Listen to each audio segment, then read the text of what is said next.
story today. And I've been meaning to read this one for a while. So I thought, well, today might be a good day.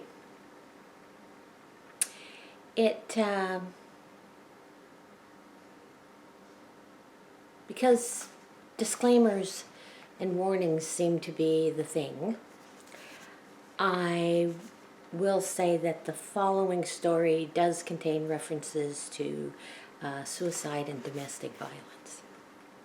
So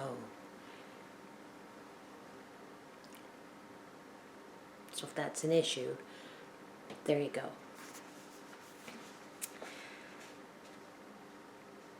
What a lovely little village.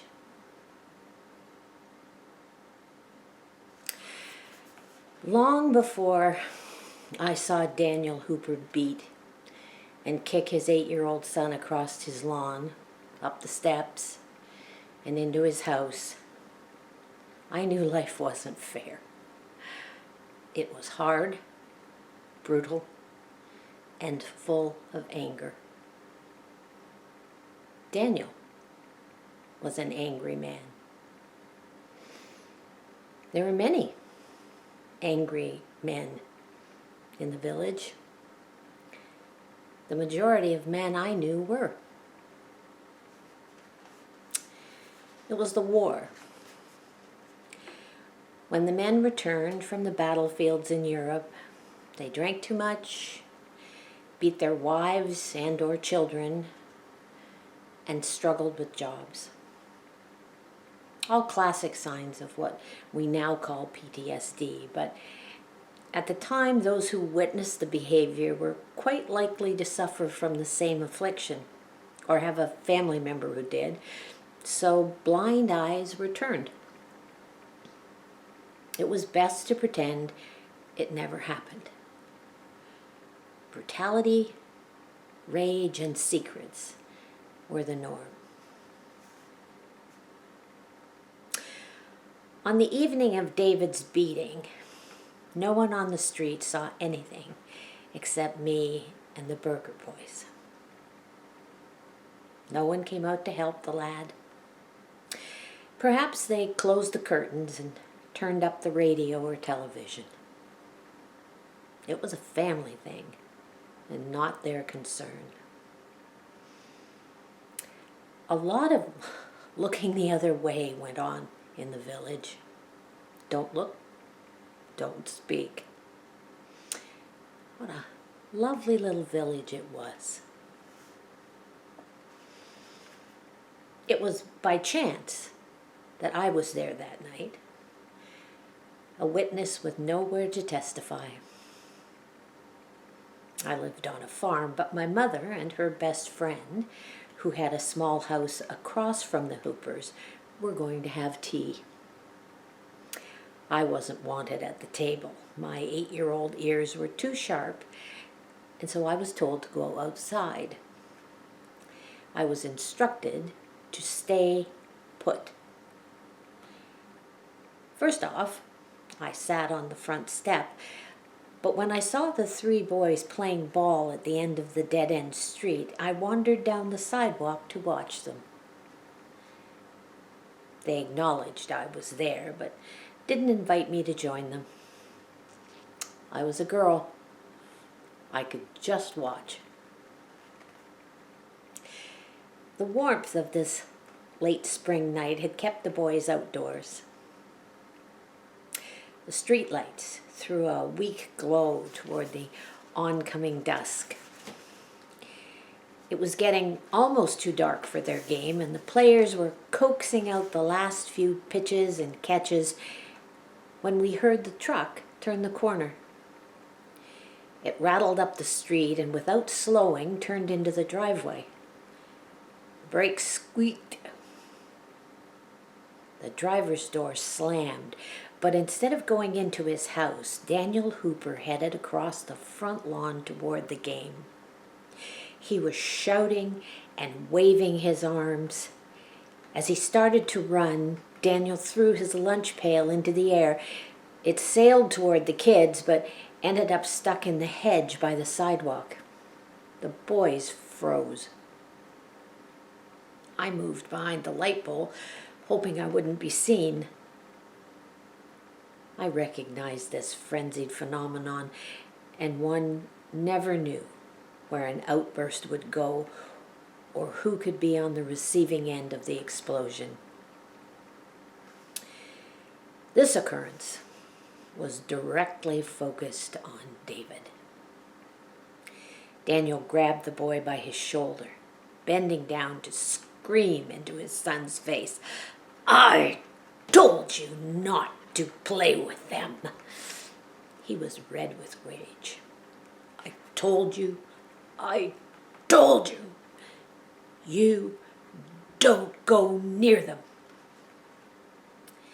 David twisted, and for a moment succeeded in breaking away. However, the freedom was fleeting as his father caught him a second time, gripping his upper arm.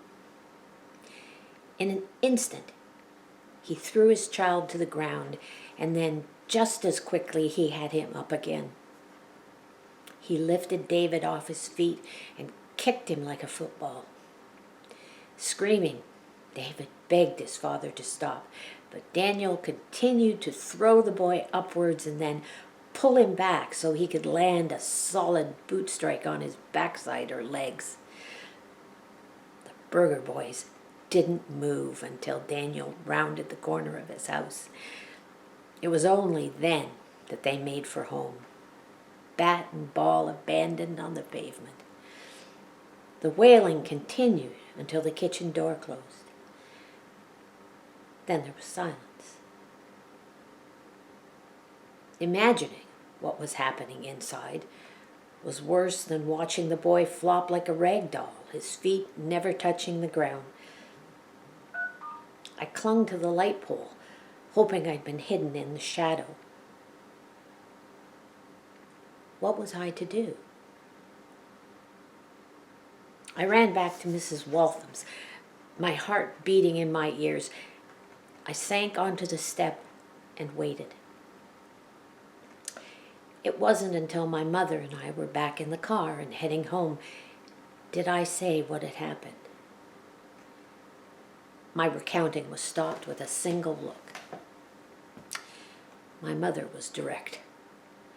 I was, under no circumstance, to repeat the story to anyone. It wasn't my business. I was to be quiet immediately and not speak of it again. What happened in a family stayed in that family. Another look made certain I understood what the consequences would be if I didn't obey. I never told anyone.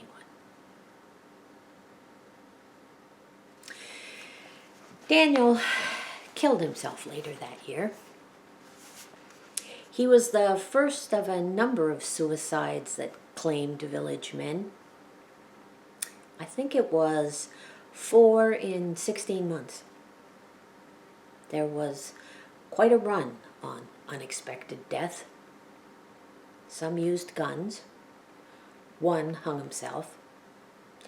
Daniel drove himself to the dump in that same truck with the squeaky brakes, put a hose on the muffler, and then through the passenger's side window. He started the engine and was found the next day. A very deliberate, quiet end for such a volatile man. Town gossip got the better of some, and whispers over coffee told the sordid tale of Daniel's wife and Mr. Burger. She was a war bride from the Basques, with dark hair and eyes, a real looker. They had been an item for some time, and everyone knew. Daniel, they said, couldn't stand the shame of being cuckolded. I wondered if maybe he couldn't stand the fact he punched small children. I thought that might have something to do with it, but I kept my opinion to myself.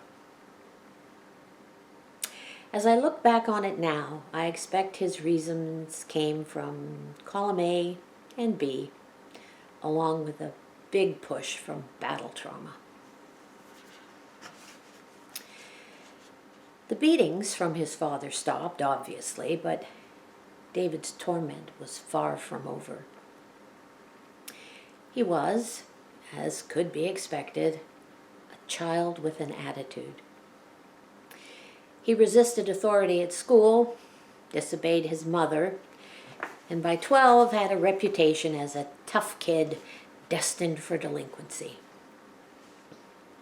He didn't like to be pushed around, and when anyone tried, he pushed back. He smoked and cursed. He was out late at night riding his bike up and down the roads. David was a wild boy. This made him a target for others who found their sport in bullying. It was by accident that his mother saw the marks on his body. David hadn't told her about them. He didn't tell her anything. David had been sent to take a bath, and she had followed him with clean towels. He was standing with his shirt off when she walked into the bathroom. The red circular burns were fresh. Already weeping and oozing, they dotted his stomach and back. She cried aloud when she saw them. At first, David resisted her questions, but in time, he told her what had happened. This was the story she told Mrs. Waltham, who then, in confidence, told my mother, who, to unburden herself, told me. After all, she knew I could keep a secret. And so, at age 12, I learned how a group of older boys, they were 16 and 17, had grabbed David one night and for a laugh had burned him with cigarettes. They wanted him to beg them not to tell them he was a baby, to tell them he was weak. David refused and fought them. As retribution, they held him down and repeatedly took turns pushing the glowing tips into his flesh. He screamed, but he never gave in. He didn't beg, and he didn't cry. There wasn't a single tear shed. Eventually, with his torso covered in burns, they let him go. He walked his bike home and went to bed. He told no one. His mother saw them the next day. She treated the burns but never called the police. The boys who assaulted him were never charged or punished. Again, the gossip mill whispered about what had happened and who was responsible, but no one answered for the crime. David, it seemed, was destined to twist in the wind, unaided, unprotected. I wondered how much he could stand. What a lovely little village it was. David continued through public school and then off to high school. I saw him as a wounded and tragic figure. I desperately wanted someone to save him, for if no one would save David, how could there be hope for anyone else? There didn't appear to be any kindness in life for him. We were friends, in as much as friendship was possible. He played hockey and drove his car too fast. He was often alone. David married when he was 19. He was tall and fair. He looked a great deal like his father. She was a beautiful girl with long, dark hair. Her family wasn't from the area. The wedding was large and the service long. David passed out. The wagging tongues reported the collapse was due to the heat and excitement of the day. Within a year, the marriage was over. David, it seems, beat his wife. David drank too much. Over the next 30 years, our paths crossed occasionally. He never married again or had children. He eventually learned a trade and got into a union shop. It was good wages and secure employment. He moved to the city. I was always glad to see him, and we'd chat for a while, but never about anything that mattered. It was always on the tip of my tongue to tell him I was sorry his father beat him. I wanted to tell him that I had seen him injured and it wasn't right that no one protected him.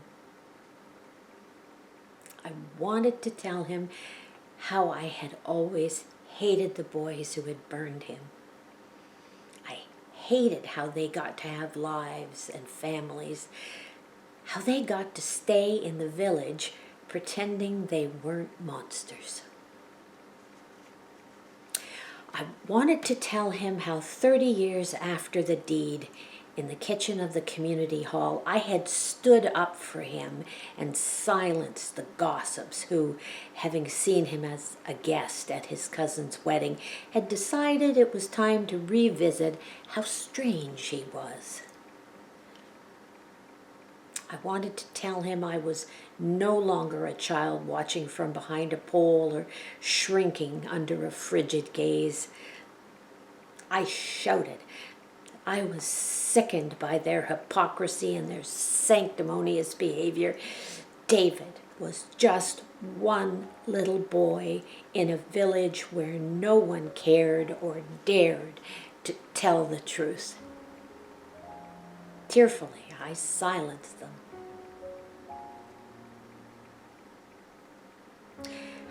Of course, I never told him any of it, but now I've told you.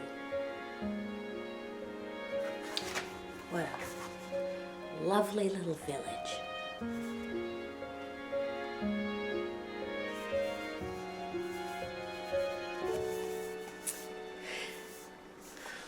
That's our story for today. Have a good one. Read a poem.